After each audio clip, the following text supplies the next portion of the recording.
दोस्तों मैं फराज मलिक। पहले एक छोटा सा फ्री का अनमोल बचन टाइप ज्ञान ले लें, उसके बाद अपनी खबरों को शुरू करूंगा।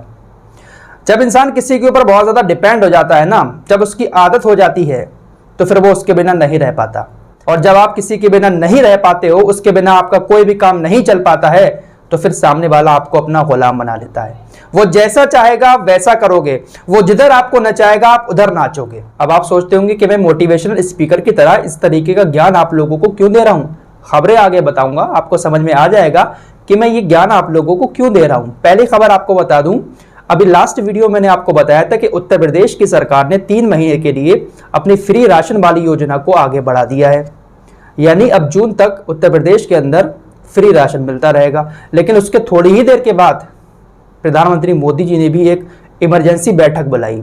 वैसे इस तरह की बैठकें जो होती हैं वो बुधवार को ज़्यादा होती हैं, लेकिन आज इमरजेंसी बैठक बुलाई मोदी जी ने और एक बड़ा फैसला किया। 80 करोड़ भारतीयों को अगले 6 महीने तक फ्री राशन केंद्र सरकार भी देगी। उत्तर प्रदेश की सरकार ने कहा कि आपको 3 महीने तक दिया जाएगा, लेकिन अब मोदी सरकार ने इसको सितंबर तक के लिए लागू कर दिया है। भाई 2024 की पूरी तैयारी कर रहे हैं मोदी जी। और एक बार फिर से वही होगा, फ्री राशन बांटकर आएगा तो मोदी ही। क्योंकि भाई हमारे देश की जनता जो है ना, फ्री राशन खाकर बीजेपी के साथ धोखा नहीं करती है। और एक बार फिर से अगर मोदी जी बन गए तो हमारे देश की जनता फ्री राशन खाती रहेगी, भले ही महंगाई कहीं पर भी जाए। और फ्री राशन को 1000 रुपए के गैस सिलेंडर पर बनाने का मजा ही अलग है भाई, क्या स्वाद आता है। फिलहाल सितंबर तक योजना बढ़ गई है। अब देखिए श्रीलंका की तरफ चलते हैं। जो मैंने आपको शुरू में ज्ञान दिया था, यहां पर भी ये ज्ञान थोड़ा सा फिट बैठता है। श्रीलंका की हालत इस वक्त इतनी ज्यादा खराब हो चुकी है कि वहां पर एक कप चाय 100 रुपए की मिल रही है, 1 किलो चावल 500 रुपए के, 1 किलो चीनी 290 रुपए की, और पेट्रोल तकरीबन 250 रुपए से ऊपर वहां पर मिल रहा है।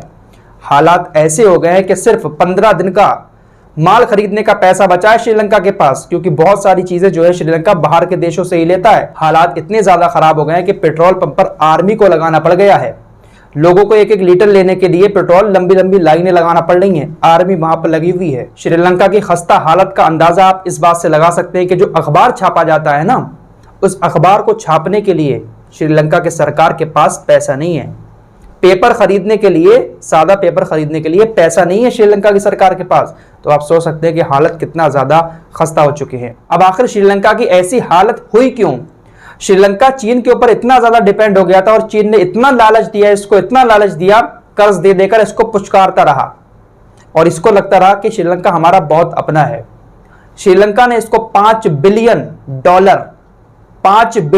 का कर्ज दिया है। 2021 में भी $1 बिलियन कर्ज श्रीलंका ने चीन से लिया था। उसी के बोझ के तले अब चीन उसको रगड़ रहा है। चीन ने पहले श्रीलंका को कर्ज लेने की आदत लगा दी और श्रीलंका उसको हंस हंस के लेता रहा, लेकिन अब हालात ये हो गए हैं कि भाई भुखमरी के कगार पर पहुंच चुका है श्रीलंका।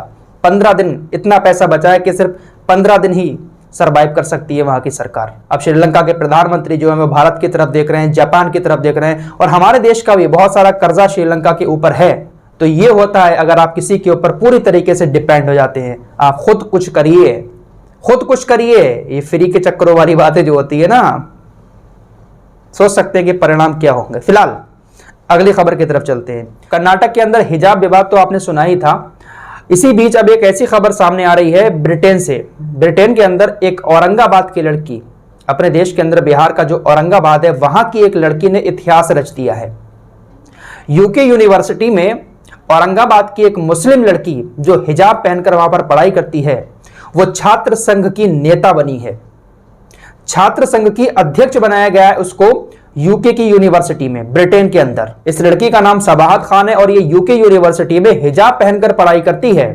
6900 वोट इसको मिले और 2500 वोट से ये इलेक्शन जीत गई।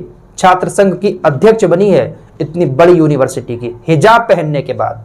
और हमारे देश के अंदर हिजाब को लेकर क्या कुछ चला वो आपके सामने है। फिलहाल मोदी जी ने देश की 80 करोड़ जनता को एक बड़ा उपहार दिया है। 80 करोड़ इसलिए कह रहा हूं क्योंकि 80 करोड़ राशन लेने वाले लोग हैं, बाकी तो ऊपर जो है वो नहीं लेते हैं, लेकिन 80 करोड़ लोग राशन लेते हैं। अब आपको एक बड़ा अच्छी पिक दिखाना चाहता हूं। ये फोटो जो है वो कल शपथ ग्रहण समारोह की है, जहां पर मोदी जी योगी जी हाथ मिलाते हुए नजर आ रहे हैं। अब इसको लेकर एक पत्रकार है विवेक के त्रिपाठी, एबीपी गंगा के ये पत्रकार हैं। अब भाई इन्होंने जो पोस्ट किया है इसको देखकर तो मैं भी कंफ्यूज आ गया यार, क्या क्या लिखा है भैया इन्होंने। मोदी जी की हथेलियां देखी हैं कभी? आम इंसानों से बड़ी हथेलियां है और उंगलियां हैं लंबी लंबी, कभी गौर कीजिएगा। पत्रकार है ये, और इनकी जरा प्रोफाइल देखिए, 20 साल पुराना पत्रकारिता का अनुभव है इनका। इन्होंने अपनी प्रोफाइल पर लिख रखा है विवेक के त्रिपाठी एबीपी गंगा के ये पत्रकार हैं, और लिख रहे हैं कि हथेलियां देखिए मोदी जी की, आम इंसान की तरह नहीं है, उंगलियां भी लंबी लंबी है। यार 20 साल का एक्सपीरियंस हथेलियों पर नजर आया मोदी जी की। फिलहाल इस रिपोर्ट में इतना ही, मिलते हैं एक और नई वीडियो के साथ, तब तक के लिए अपना ख्याल।